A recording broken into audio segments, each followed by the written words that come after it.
Assalamualaikum warahmatullahi wabarakatuh. Selamat pagi anak-anak. Nah, sebelum kita memulai pembelajaran pada pagi hari ini, marilah kita berdoa menurut agama dan kepercayaannya masing-masing. Berdoa dimulai.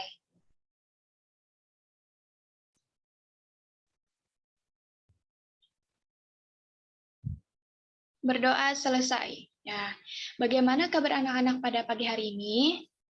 Ya, alhamdulillah, Ibu juga sehat.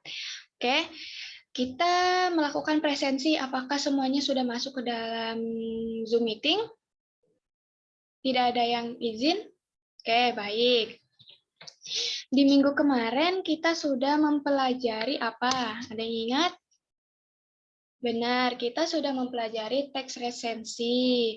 Apakah ada yang ingat lagi apa saja yang kita pelajari di teks resensi? Ya, kita mempelajari pengertian resensi, unsur-unsur resensi, hal apa saja yang harus diperhatikan dalam menyusun resensi, dan perbandingan dari dua resensi. Ya, kali ini kita akan mempelajari teks narasi ya, dengan KD mengidentifikasi unsur-unsur teks narasi atau teks cerita imajinasi yang dibaca dan didengar dan dapat menceritakan kembali isi teks narasi atau cerita imajinasi yang didengar dan dibaca secara lisan, tulis, dan visual. Oke, setelah mengetahui KD yang kita pelajari, kita masuk ke pengertian ceritaan teks narasi. Yang di sini Ibu sudah menuliskan teks narasi adalah salah satu jenis atau salah satu pola pengembangan paragraf yang ditujukan atau berfungsi untuk menjelaskan suatu kejadian atau peristiwa dengan beruntun dan mendetail. Sehingga pola pengembangan paragraf ini memiliki unsur pengembangan waktu dan bersifat kronologis. Jadi, teks narasi ini berfungsi untuk menjelaskan suatu kejadian atau peristiwa dengan beruntun dan mendetail. Jadi, tidak boleh acak-acakan, jadi harus beruntun dan mendetail. Ya. Selanjutnya, kita akan membahas unsur-unsur teks narasi. Ada yang tahu? Ada berapa unsur-unsur teks narasi? Ya, benar. Ada 4. Yang pertama ada tema. Yang kedua ada latar. Yang ketiga ada penokohan. Dan yang keempat ada alur. Apakah ada yang tahu pengertian dari tema, latar, penokohan, dan alur? Ya, Ibu akan menjelaskan ya. Di sini, dalam unsur-unsur teks narasi, tema ini gagasan atau ide pokok yang menjadi dasar suatu tulisan. Nah, lalu yang kedua ada latar. Latar, tempat atau lingkungan sebuah peristiwa atau kejadian dalam tulisan tersebut berlangsung. Jadi, ini tempat selama teks narasi ini. Lalu yang ketiga ada penokohan. Penokohan yaitu gambaran watak atau karakter tokoh-tokoh yang diceritakan dalam tulisan. Jadi kayak watak atau karakter-karakter ya kalau penokohan. Lalu ada alur. Nah, alur ini seperti di teks-teks lainnya sama aja dengan runtutan peristiwa dalam sebuah cerita yang disusun secara berurutan dan memiliki hubungan kausalitas antara suatu peristiwa dengan peristiwa lain dalam cerita.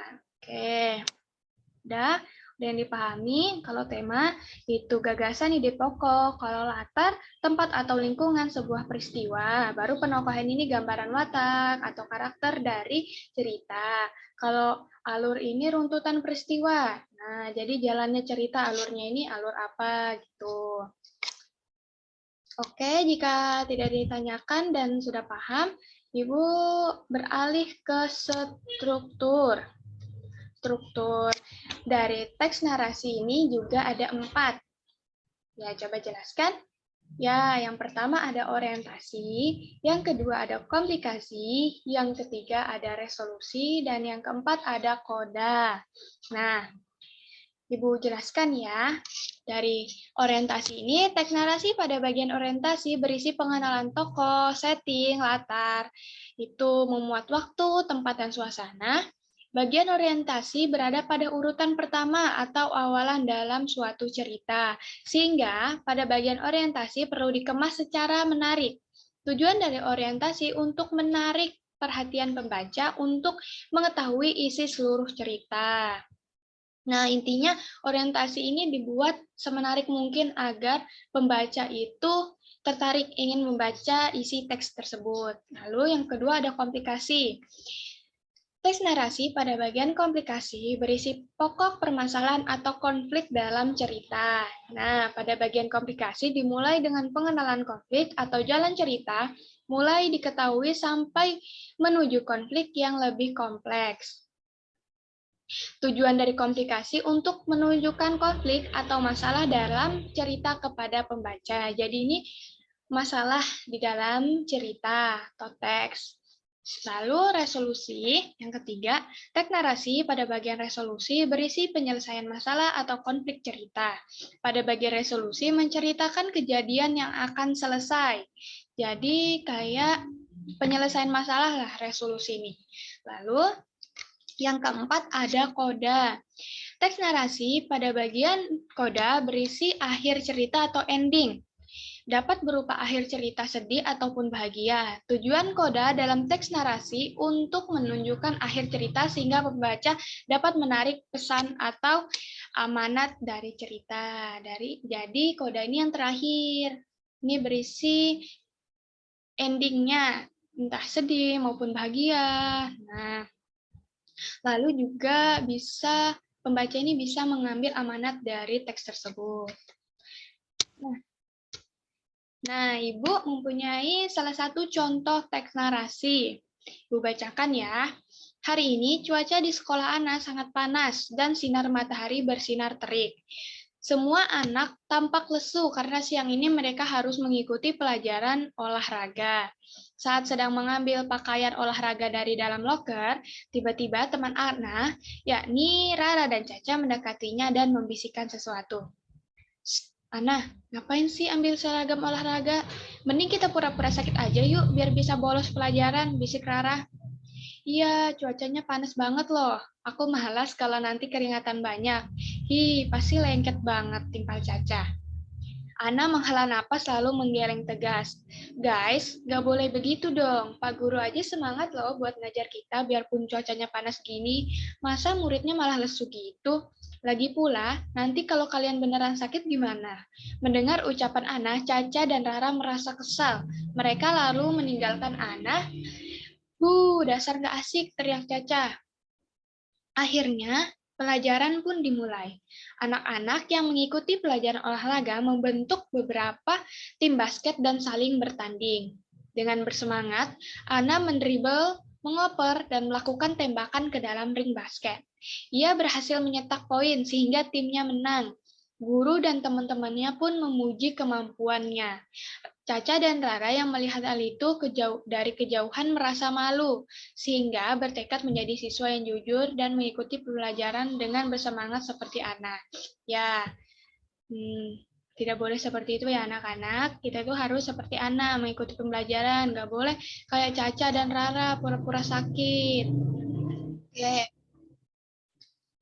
Lalu, kita yang selanjutnya membahas kaidah kebahasaan dalam teks narasi. Sama seperti teks-teks sebelumnya, pasti ada kaidah dalam teks tersebut. Yang pertama, teks biasanya banyak menggunakan penunjuk waktu yang mengarah pada masa yang telah lewat atau masa lampau.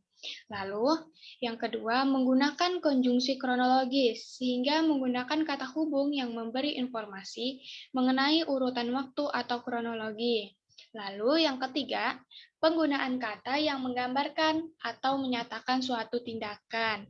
Yang keempat, sering menggunakan kata kerja yang mengarah pada kalimat tidak langsung, sehingga digunakan oleh penulis untuk memaparkan apa yang disampaikan tokoh yang dibuat di dalam cerita. Lalu yang kelima, menggunakan kata kerja mental atau pikiran, yakni menggunakan kata kerja yang menunjukkan sesuatu yang dipikirkan dan dirasakan oleh tokoh yang digambarkan dalam narasi. Lalu yang keenam, umumnya penulis menggunakan sudut pandang orang pertama, sehingga penulis seolah ikut terlibat dalam peristiwa yang akan diceritakan. Hal ini kemudian membuat teks narasi banyak menggunakan kata aku, saya, dan juga kata kami. Lalu yang terakhir, yang ketujuh, ada kalanya penulis memilih menggunakan sudut pandang orang ketiga, sehingga penulis memiliki peran sebagai pengamat dan serba tahu.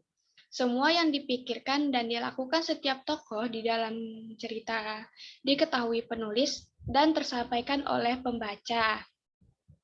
Sehingga dalam sudut pandang orang ketiga, penulis akan menggunakan kata dia dan mereka.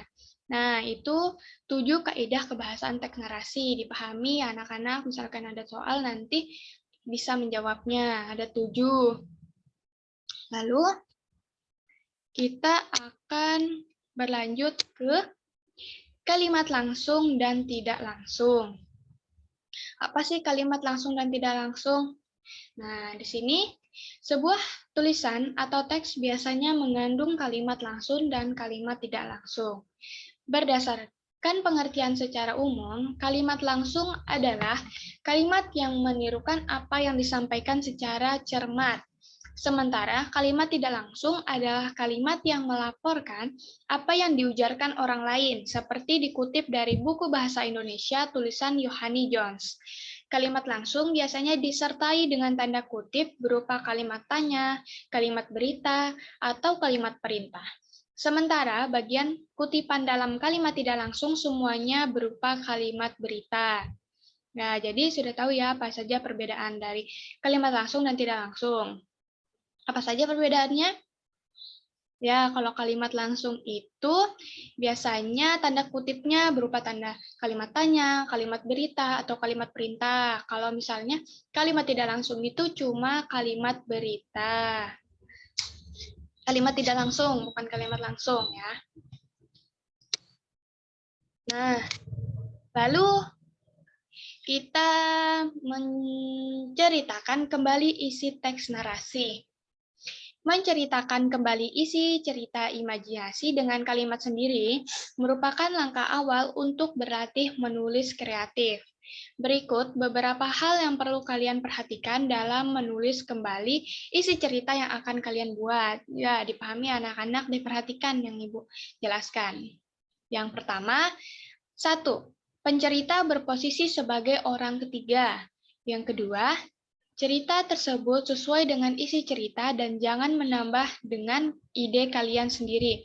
Jadi, ini harus sesuai, tidak boleh menambah-nambah.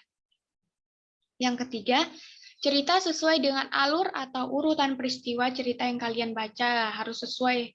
Misalnya awalnya gini, nggak boleh harusnya ini dilangkah dengan urutan cerita yang lain, nggak boleh ya. Lalu yang keempat, kalimat hendaknya yang runtut dan mudah dipahami orang lain. Jadi ketika kita menceritakan isi teks narasi, kita tuh harus membuat kalimat yang mudah dipahami orang lain, nggak boleh terbelit-belit, agar orang lain itu mudah memahami apa sih isi cerita teks narasi tersebut. Gitu. Lalu, adapun langkah-langkah yang dapat kalian lakukan untuk menceritakan kembali cerita imajinasi adalah sebagai berikut. Nah, ini langkah-langkahnya yang bisa kita gunakan kalau misalnya kita menceritakan kembali imajinasi, cerita imajinasi. Yang pertama, membaca atau mendengarkan cerita imajinasi tersebut dengan seksama. Lalu, yang kedua, mencatat hal-hal penting sesuai dengan urutan kronologi dalam cerita. Lalu, yang ketiga, mengembangkan hal-hal penting tersebut menjadi sebuah narasi dengan kalimat sendiri, baik secara lisan maupun tulisan.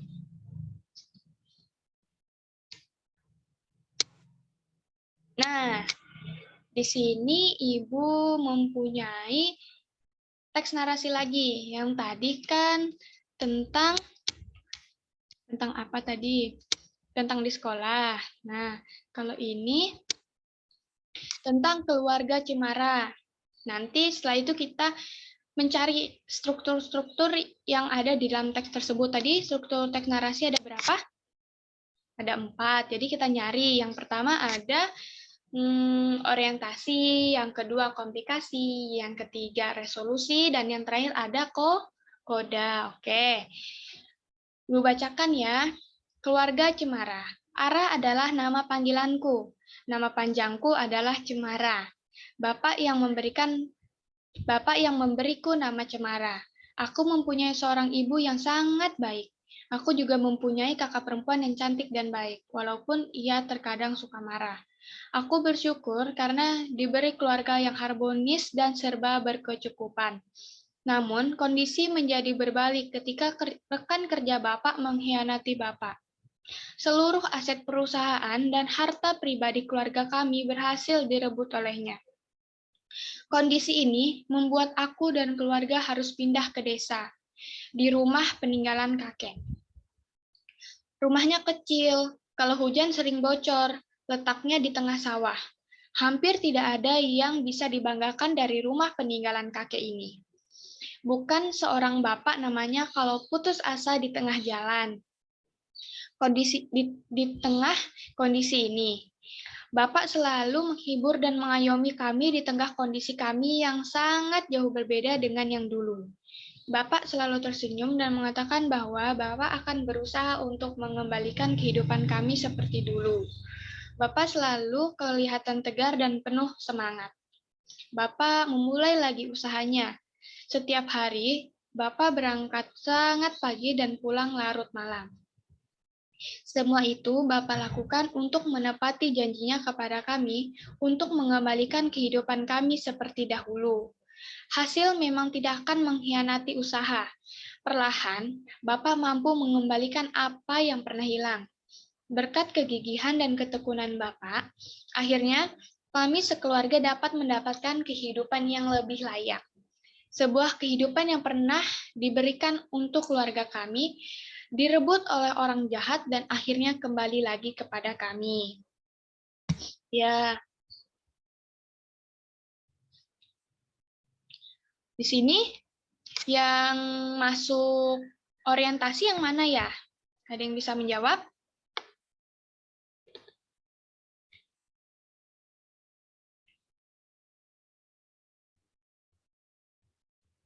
Ya, yuk dijawab orientasinya yang mana?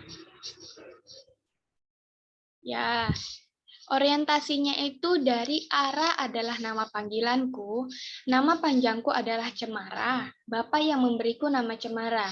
Aku mempunyai seorang ibu yang sangat baik. Aku juga mempunyai kakak perempuan yang cantik dan baik, walaupun ia terkadang suka marah. Nah, itu ya orientasinya. Lalu yang kedua, ada komplikasi. Nah, komplikasinya dimulai dari aku bersyukur karena diberi keluarga yang harmonis dan serba berkecukupan. Namun, kondisi menjadi berbalik ketika rekan kerja Bapak mengkhianati Bapak. Seluruh aset perusahaan dan harta pribadi keluarga kami berhasil direbut olehnya. Kondisi ini membuat aku dan keluarga harus pindah ke desa, di rumah peninggalan kakek. Rumahnya kecil, kalau hujan sering bocor, letaknya di tengah sawah. Hampir tidak ada yang bisa dibanggakan dari rumah peninggalan kakek ini. Bukan seorang bapak namanya kalau putus di tengah jalan. Di tengah kondisi ini, Bapak selalu menghibur dan mengayomi kami di tengah kondisi kami yang jauh berbeda dengan yang dulu. Bapak selalu tersenyum dan mengatakan bahwa Bapak akan berusaha mengembalikan kehidupan kami seperti dulu. Bapak selalu kelihatan tegar dan penuh semangat. Bapak memulai usahanya.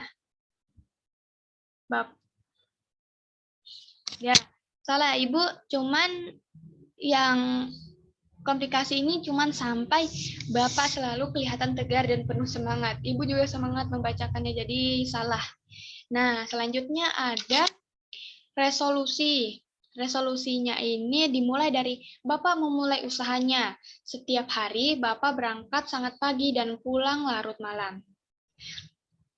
Semua itu Bapak lakukan untuk menepati janjinya kepada kami untuk mengembalikan kehidupan kami seperti dulu. Hasil memang tidak mengkhianati usaha. Perlahan Bapak mampu mengembalikan apa yang hilang. Nah, sampai situ jadi resolusi ini Bapak mulai usahanya sampai mengembalikan apa yang hilang. Lalu yang terakhir ada koda. Nah, kodanya dari berkat kegigihan dan ketekunan Bapak, akhirnya kami sekeluarga dapat mendapatkan kehidupan yang lebih layak. Sebuah kehidupan yang pernah diberikan untuk keluarga kami, direbut oleh orang lain, dan akhirnya kembali lagi kepada kami. Ya, jadi sudah paham ya? Contohnya, yang mana orientasi, yang mana resolusi, yang mana komunikasi, dan yang terakhir yang mana koda. Oke, nanti kalau misalnya Ibu beri tugas sudah paham ya. Selanjutnya,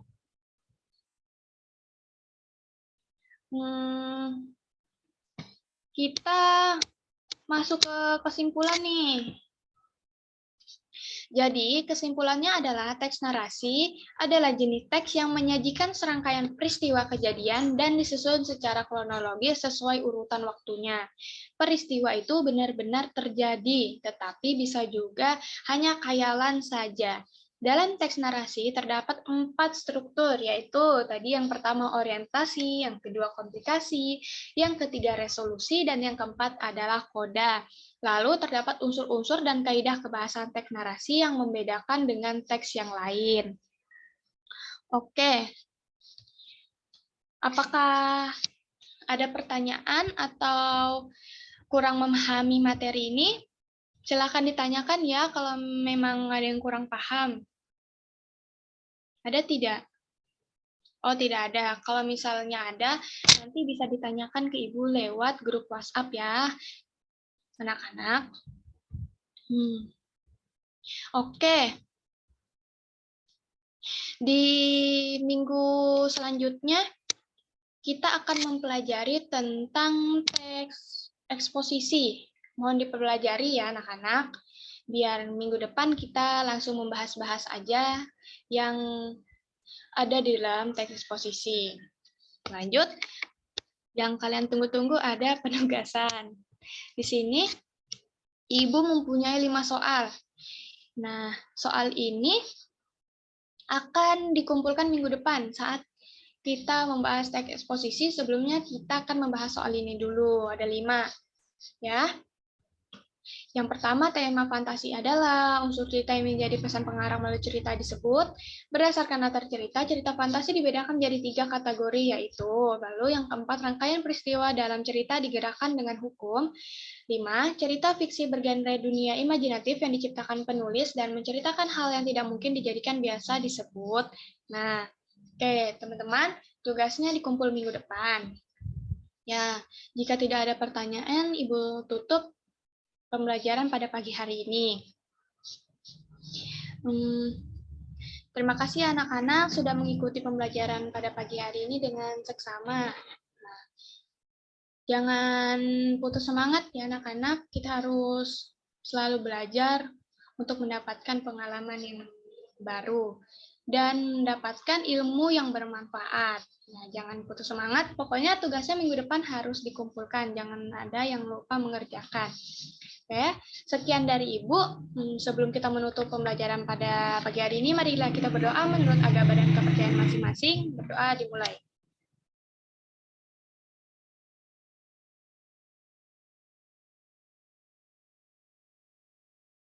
Berdoa selesai.